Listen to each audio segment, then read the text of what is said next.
कहानी रीना की है, जिसकी माँ का स्वर्गवास हो गया था, लेकिन उसके पिता रमेश ने लोगों के कहने पर दूसरी शादी शीला से कर ली थी, जो कि खुद एक गरीब परिवार से थी।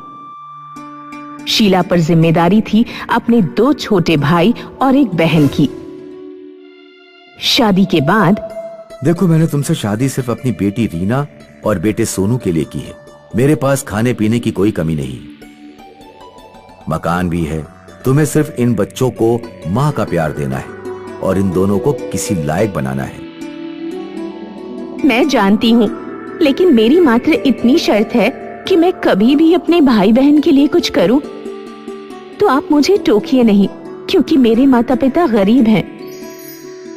चलो ये भी ठीक है, लेकिन मेरे बच्चों को कमी नहीं होनी चाहिए। उन लोगों के बाद जो समय मिलेगा वो तुम अपने भाई बहनों को दे देना। कुछ दिनों बाद शीला को एक बेटा पैदा होता है। शुरू में तो शीला ठीक रहती है, लेकिन फिर एक रोज वो रमेश के जाने के बाद उसकी बीवी की वो अलमारी खोलती है जिसे उसने शीला को छूने तक से मना किया था। तभी वहाँ बड़ा बेटा सोनू आ जाता है। ये क्या है?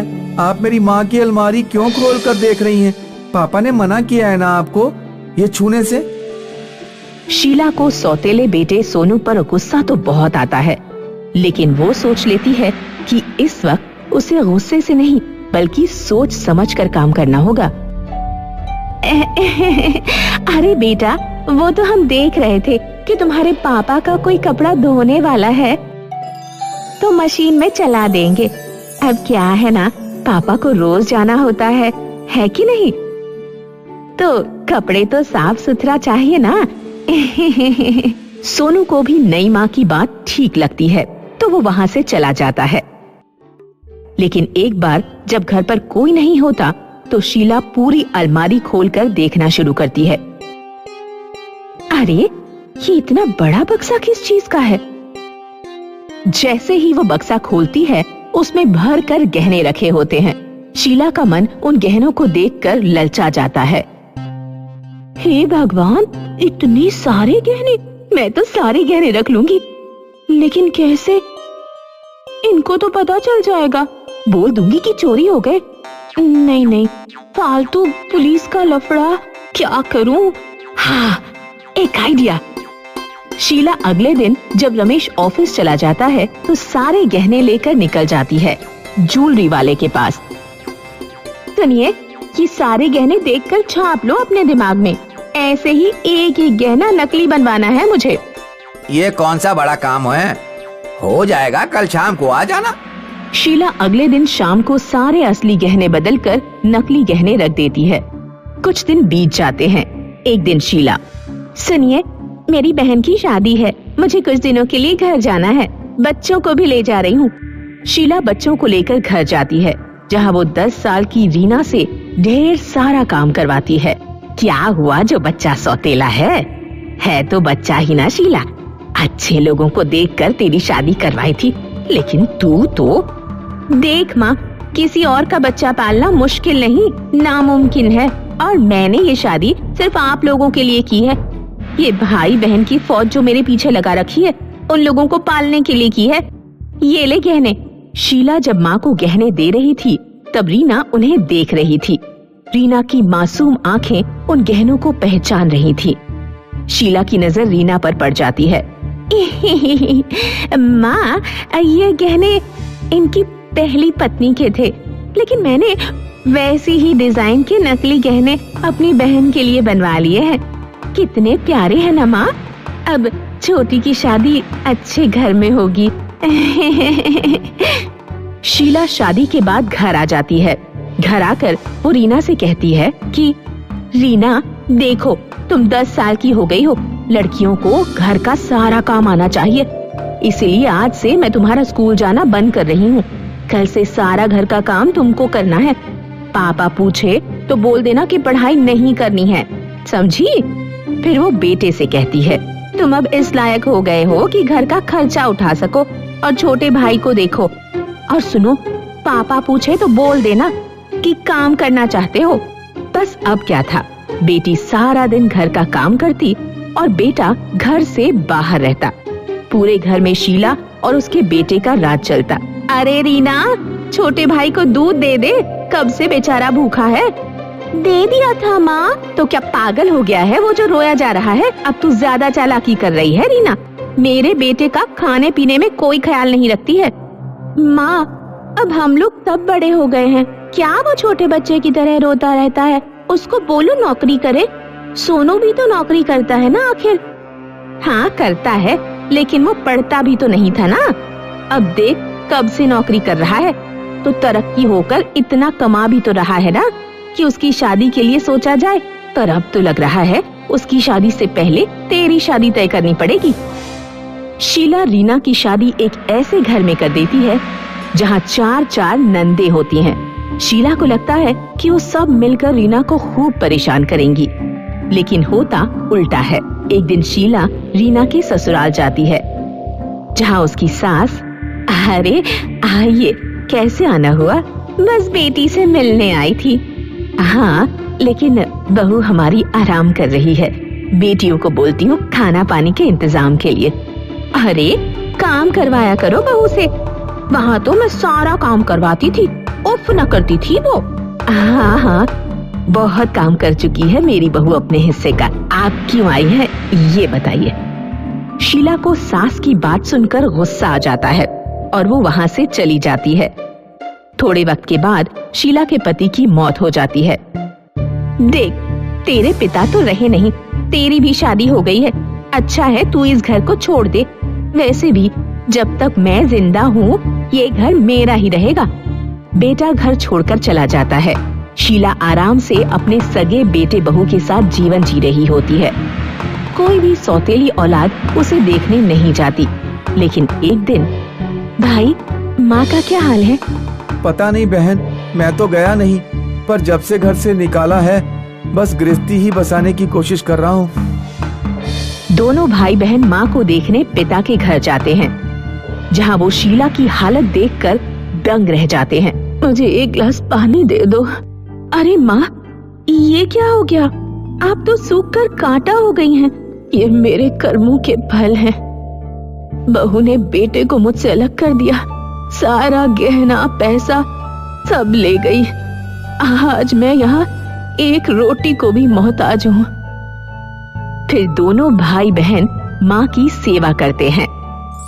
मनोरमा की माँ की मृत्यु के बाद मनोरमा और उसके बीमार पति घर में अकेले रह गए। मनोरमा के चाचा चमन अपने परिवार के साथ तुरंत मनोरमा के घर आ धमके। भैया, आप बीमार रहते हैं और लड़की को घर से बाहर काम करने के लिए भेजना ठीक नहीं है, इसलिए मैं अपनी पत्नी और दोनों बेटियों के साथ यहाँ चला आया ताकि आपको पैसों की परेशानी ना हो और हम लोग आपकी देखभाल कर सकें। चमन और उसकी पत्नी ने मनोरमा के पिता को अपनी मीठी मीठी बातों में फंसा लिया। उन लोगों की नजर मनोरमा के घर को हड़पने पर थी। धीरे धीरे उनकी पत्नी और दोनों बेटियों ने मनोरमा को घर का नौकर बना दिया।